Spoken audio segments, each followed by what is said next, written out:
एक छोटे शहर के किनारे एक वीराना महल था। दिन में वो बस एक टूटी फूटी इमारत लगता, लेकिन रात के समय उसके अंदर से ऐसी चीखने की आवाज़ें आती जो किसी के भी जिस्म में कंपन डाल दें। शहर के लोग कहते थे कि इस महल में एक ज़मींदार रहता था जो काला जादू करता था। उसकी मौत के बाद से महल के अंदर अनोखे खेल शुरू हो गए। कभी खिड़की में रोशनी दिखती, कभी दीवारों से हाथ बाहर निकलते और कभी लोगों ने एक छोटी सी लड़की को अंदर दौड़ते हुए देखा। सबको लगता था ये सिर्फ अफवाह है, लेकिन एक रात 4 दोस्तों ने फैसला किया कि वो महल के अंदर जाकर सच जानेंगे। उन्हें लगा ये एक एडवेंचर होगा, पर उन्हें ये नहीं पता था उनकी जिंदगी की आखिरी रात बन सकती है। वो 4 दोस्त राहुल, करण, नेहा और पूजा सब एक ही कॉलेज के दोस्त थे, पर ग्रेजुएशन के बाद मिलना मुश्किल हो गया था। वीकेंड पर उन्होंने डिसाइड किया कि एक ट्रिप बनाते हैं। कार लेकर जब वो शहर के किनारे पहुंचे, रात के 12 बज चुके थे। अंधेरा इतना गहरा था कि कार की हेडलाइट भी ज्यादा दूर तक नहीं पहुंच रही थी। थोड़ी देर बाद वो महल के सामने खड़े थे। पुराना, काला और छटा हुआ महल, जैसे खुद अपने पास बुलाता हो। राहुल बोला, सिर्फ थोड़ी देर के लिए अंदर चलते हैं। बाकी 3 पहले डरे, लेकिन मजाक और हिम्मत दिखाने के चक्कर में सब मान गए। वो आगे बढ़े तो दरवाजा अपने आप खुल गया। उन्हें लगा कि शायद हवा तेज होने के कारण दरवाजा खुल गया। महल के अंदर पैर रखते ही हवा थोड़ी ठंडी हो गई। सबको लगा जैसे किसी ने उनकी गर्दन पर सांस ली हो। नीचे की जमीन बर्फ जैसी ठंडी थी। दीवार पर पुरानी तस्वीरें लटकी थीं, कुछ पे धूल, कुछ बिल्कुल काली। एक तस्वीर से जब मिट्टी साफ की गई तो चेहरा बिल्कुल राहुल जैसा निकला।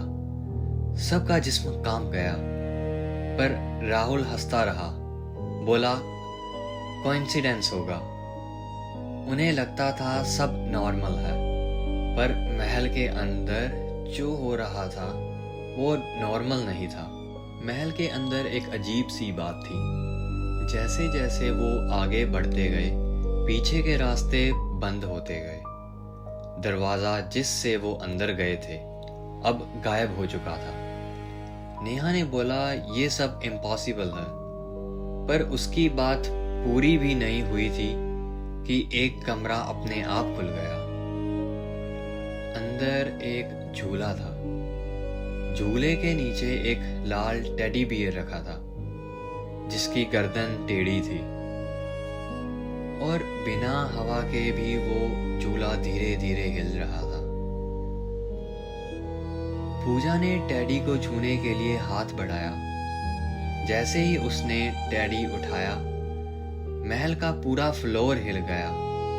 आसपास एक छोटी बच्ची की हंसी गूंजने लगी। सब डर के पीछे हट गए, और तब उन्होंने देखा झूले पर एक छोटी सी परछाई बैठी है।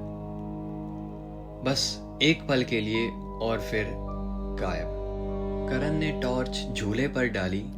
डैडी अब वहां नहीं था। वो अपने आप डाइनिंग हॉल की एक कुर्सी पर बैठा था। डाइनिंग हॉल में एक लंबी टेबल लगी थी। थालियों में हड्डी और सड़े हुए फूल पड़े थे।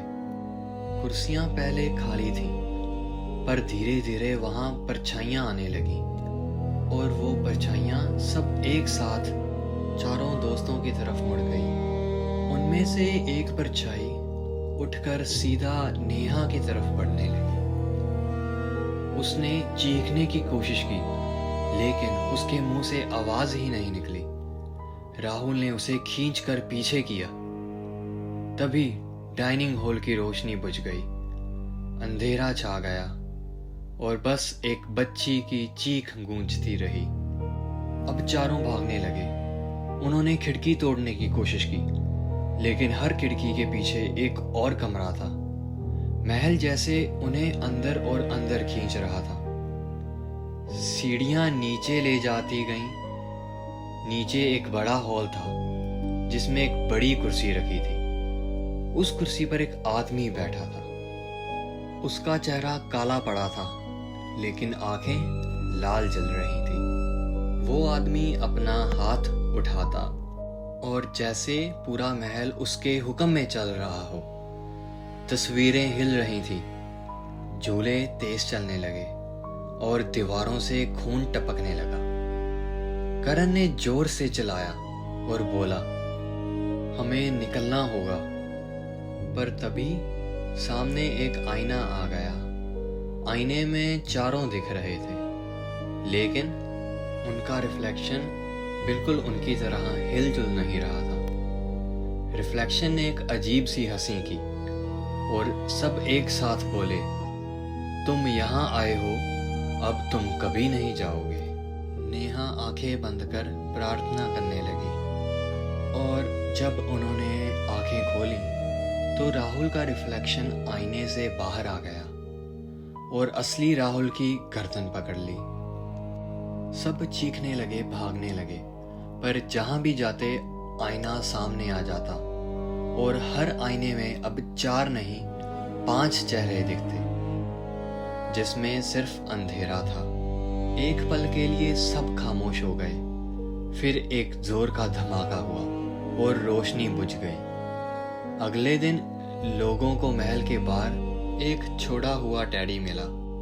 ना राहुल, ना करण, ना नेहा, ना पूजा, कोई वापस नहीं आया। लोग कहते हैं महल के अंदर अब 4 नए चेहरे बस गए हैं और जब भी कोई रात को वहां गुजरता है, आईने में उनकी परछाई दिख जाती है। सोचो, अगर तुम रात को अपने कमरे के आईने में देखो और एक दूसरा चेहरा तुम्हारी तरफ घूर रहा हो, तो तुम क्या करोगे?